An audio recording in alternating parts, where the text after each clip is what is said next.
સ્થાનિક સ્વરાજની ચૂંટણી પહેલા મોટી માંગ સામે આવી છે। પાટીદાર નેતા અલ્પેશ કથિરિયાની માંગ સામે આવી છે। ચૂંટણીમાં અનામત આપવા માટે માંગ કરવામાં આવી છે તો પાટીદાર સહિતના બિન અનામત વર્ગને લાભ આપવા માટે માંગ કરવામાં આવી છે। તો એસસી એસટી ઓબીસીની જેમ અનામત બેઠકોની પણ માંગ કરવામાં આવી છે।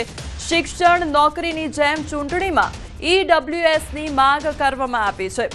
તો સ્થાનિક સ્વરાજની ચૂંટણીને લઈને આ માંગ કરવામાં આવી છે અને સૌથી મોટી માંગ કરવામાં આવી છે।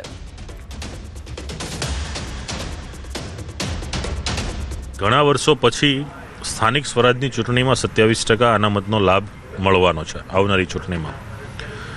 ત્યારે ઈડબ્લ્યુએસનો પણ લાભ લોકોને મળવો જોઈએ।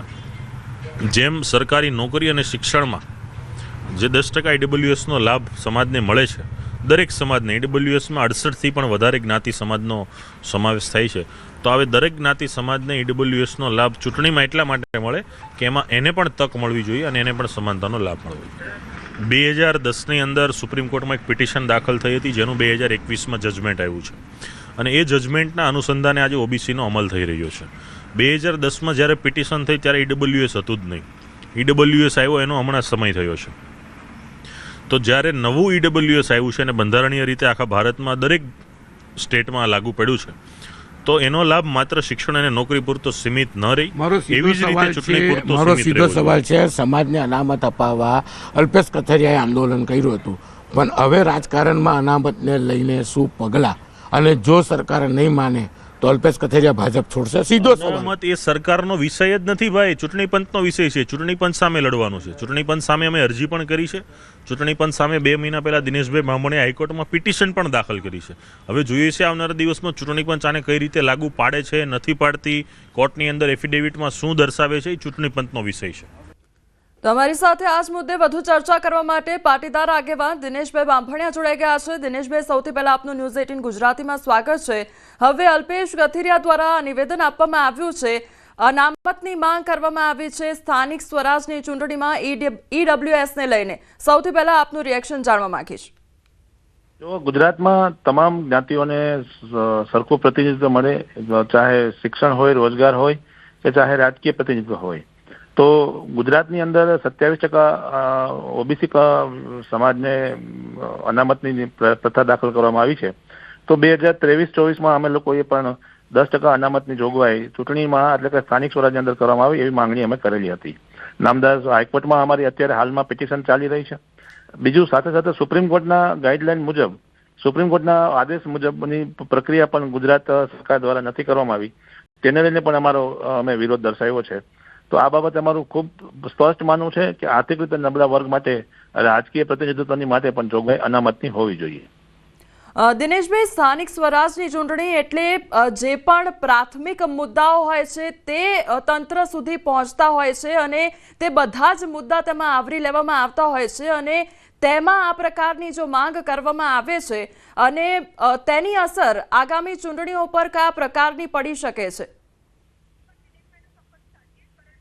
આગામી ચૂંટણીની અંદર જે કંઈ પ્રતિનિધિત્વનો પ્રશ્ન છે, વર્ગ વિગ્રહ થવાની શક્યતાઓ ઊભી થઈ છે। સાથે સાથે એમાં અનામતનો જે પ્રશ્ન છે, ખાસ કરીને દરેક સમાજને આનું પ્રતિનિધિત્વ મળી રહે, વ્યવસ્થિત મળી રહે એવા સરકારે જોગવાઈ કરવી જોઈએ અને એની અસર એ થવાની છે કે બિન અનામત વર્ગના લોકોને પ્રતિનિધિત્વ કરવા માટે ખૂબ જ મોટું નુકસાન થવાનું છે। ત્યારે સાથે સાથે દરેક સમાજને આનું પ્રતિનિધિત્વ મળે એના માટેની અમારી માંગણી સરકાર પાસે છે।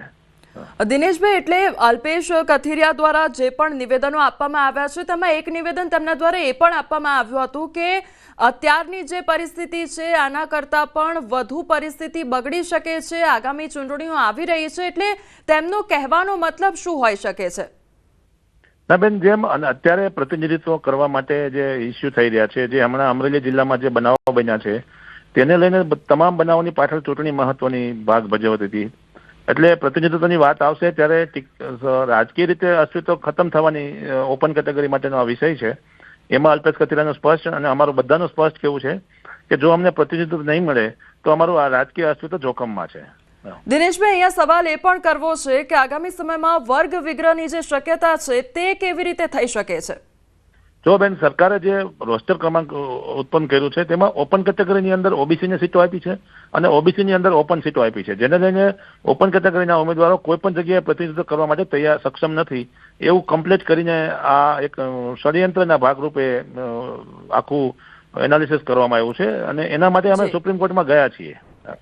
જે દિનેશભાઈ, આપ અમારી સાથે જોડાયા તે બદલ આપનો આભાર. આપણી સાથે હવે પાટીદાર આગેવાન ગીતાબેન પટેલ જોડાઈ ગયા છે. ગીતાબેન, ન્યૂઝ 18 ગુજરાતીમાં આપનું સ્વાગત છે. ગીતાબેન, હવે પાટીદાર નેતા અલ્પેશ કથિરિયા દ્વારા નિવેદન આપવામાં આવ્યું છે, અનામતને લઈને માંગ કરવામાં આવી છે. સૌથી પહેલા તો આપનું રિએક્શન જાણવા માંગીશ. તો આ માંગ અત્યારે કરતા 6-8 મહિના પહેલા ગાંધીનગરની અંદર અમારી ચિંતન શિબિર યોજાઈ હતી. એની અંદર અમારા મુદ્દાઓ સાથેની આ માંગણી ત્યારે પણ હતી અને અત્યારે પણ છે. કારણ કે આવનારા દિવસોમાં ચોક્કસ ઈડબ્લ્યુએસના જેટલા પણ કેન્ડિડેટ હોય એનો રાજકીય ખતરો દેખાઈ રહ્યો છે કે આવનારા દિવસોમાં, અત્યારે નહીં પણ આવનારા દિવસોમાં ગમે ત્યારે આ કહેવાય કે એને પાટીદાર સમાજને નહીં પણ જેટલું ઈડબ્લ્યુએસ એટલે બિન અનામત વર્ગને નુકસાન થાય એવું છે.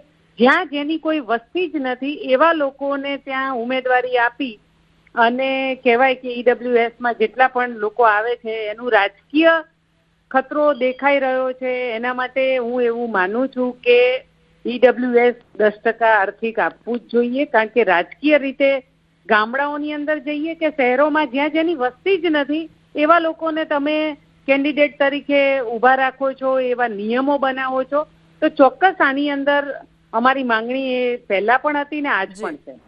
જી ગીતાબેન, આપ અમારી સાથે જોડાયા તે બદલ આપનો આભાર. એસપીજીના પ્રમુખ લાલજીભાઈ પટેલ પણ આપણી સાથે જોડાયા છે. લાલજીભાઈ, ન્યૂઝ 18માં આપનું સૌથી પહેલા તો સ્વાગત છે. હવે અલ્પેશ કથિરિયા દ્વારા નિવેદન આપવામાં આવ્યું છે, ઈડબ્લ્યુએસને અનામત આપવા અંગેની માંગ કરવામાં આવી છે. આ માંગને આપ કઈ રીતે જોઈ રહ્યા છો? શું રાજકીય ખતરો મંડરાઈ રહ્યો છે એટલા માટે આ પ્રકારની માંગ કરવામાં આવી રહી છે?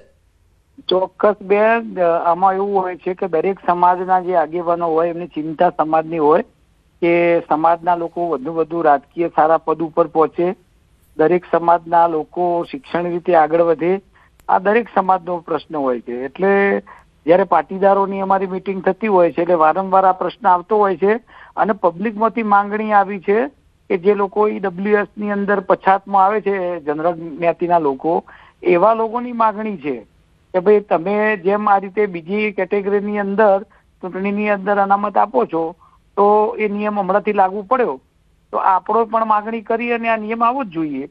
તો અમે વાત અલ્પેશભાઈની જેને સમર્થન આપીએ છીએ અને આ વાત ખાલી વ્યક્તિગત અલ્પેશભાઈના લાભ માટે નથી કરી રહ્યા. આ વાત સમગ્ર ઈડબ્લ્યુએસમાં આવતા જે 65 કે 70 સમાજ છે એ તમામની વાત છે બેન. જી લાલજીભાઈ, આપ અમારી સાથે જોડાયા તે બદલ આપનો આભાર. તો અલ્પેશ કથિરિયા દ્વારા જે નિવેદન આપવામાં આવ્યું છે તેમના ત્યારબાદથી જ અનેક ચર્ચાઓએ વેગ પકડ્યો છે, કારણ કે તેમના દ્વારા મોટી માંગ મૂકવામાં આવી છે. જે પાટીદાર નેતા અલ્પેશ કથિરિયા છે તેમના દ્વારા આ માંગ મૂકવામાં આવી છે અને ઈડબ્લ્યુએસને અનામત અંગેની માંગ કરવામાં આવી છે. તો સ્થાનિક